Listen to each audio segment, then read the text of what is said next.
कर रहे हैं। मराठा आरक्षण की भीषण रण होने वाला है क्या? परसों से फिर से आमरण अनशन की धमकी दी जा रही है, लेकिन राष्ट्रीय परिप्रेक्ष्य में क्या अब ये 2024 के लोकसभा चुनाव के लिए आरक्षण सबसे बड़े मुद्दे के तौर पर उभरता दिख रहा है?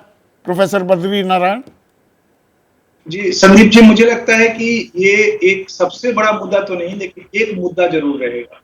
और ये मुद्दा जो हमारा अपोजिशन है, वो कांग्रेस लेड अपोजिशन, वो उसको बनाना चाहेगी, क्योंकि उसको जो आगे के राज्यों के जो चुनाव है उसमें हर कई जगहों पर उनके भी ओबीसी लीडर्स है। मध्य प्रदेश, वो राजस्थान में है उनके पास, छत्तीसगढ़ में है, तो वो इसको बनाना चाहेंगे। और ये ओबीसीआइजेशन जो बीजेपी की हो गई है उसकी भी काट है क्या? एक ब्राह्मण बनिया पार्टी जैसे पिछड़े वर्ग में जैसी सेंधमारी की थी बीजेपी ने, ये रिवर्स सोशल इंजीनियरिंग भी करने की कोशिश कर रहा है क्या विपक्ष? हाँ, मुझे लगता है वो कर रहा है, लेकिन वो उनको ये समझना होगा कि वो जिस पार्टी के खिलाफ ये स्ट्रेटजी लेके जा रहे हैं, वो पिछले 15-20 सालों में वो एक ओबीसी पार्टी के रूप में ट्रांसफॉर्म हो गई है। ओबीसी, और उसमें आपने देखा होगा कि एक नक्षत्र है ओबीसी लीडर्स का बीजेपी में, जो विभिन्न लिंग्विस्टिक जोन से आए हुए हैं, और वो एक तरह से डेवलपमेंट प्लस ओबीसी, यानी ओबीसी बॉन्ड डेवलपमेंट सेंटर 29 मंत्री हैं, प्रधानमंत्री मोदी खुद पिछड़ी जाति से पिछड़ी जाति आते से हैं। जी बिल्कुल, तो उसका काट एक रिजर्वेशन बेस्ड सिंबॉलिक पॉलिटिक्स, पर इसमें थोड़ी सी असमंजस में भी है, इसलिए खुद प्रधानमंत्री को आकर कहना पड़ता है भाई सबसे बड़ी जाति तो गरीब है, तो गरीब कल्याण सबसे बड़ा सामाजिक न्याय है।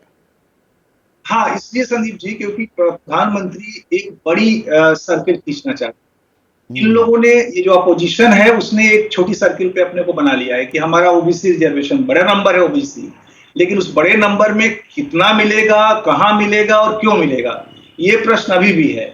तो मुझे ये यक्ष प्रश्न है।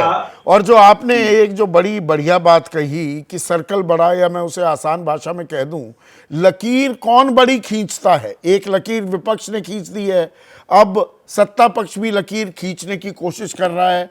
किसकी लकीर बड़ी साबित होती है, ये आने वाला वक्त गवाही देने वाला है। आप सभी का बहुत बहुत शुक्रिया। एक ब्रेक के बाद जनता जनार्दन की राय क्या है इस पर वो आपसे साझा करूं, और आरक्षण के मुद्दे पर जनता जनार्दन की राय क्या है वो भी आपसे साझा किए देते हैं।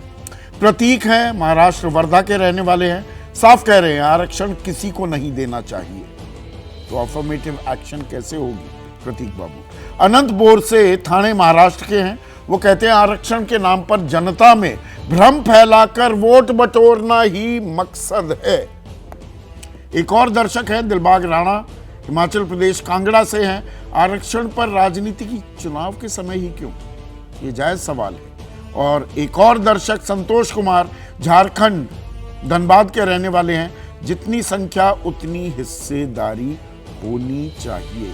अलग अलग राय आ रही हैं और इसीलिए राजनीति भी हावी होती है।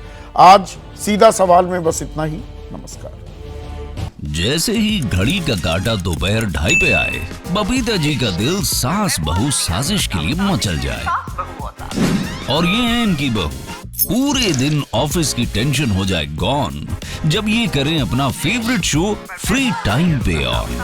इनकी तरह आप भी देखें अपना फेवरेट शो अपने टाइम पर और डाउनलोड कीजिए एबीपी लाइव ऐप अपने स्मार्ट टीवी पर।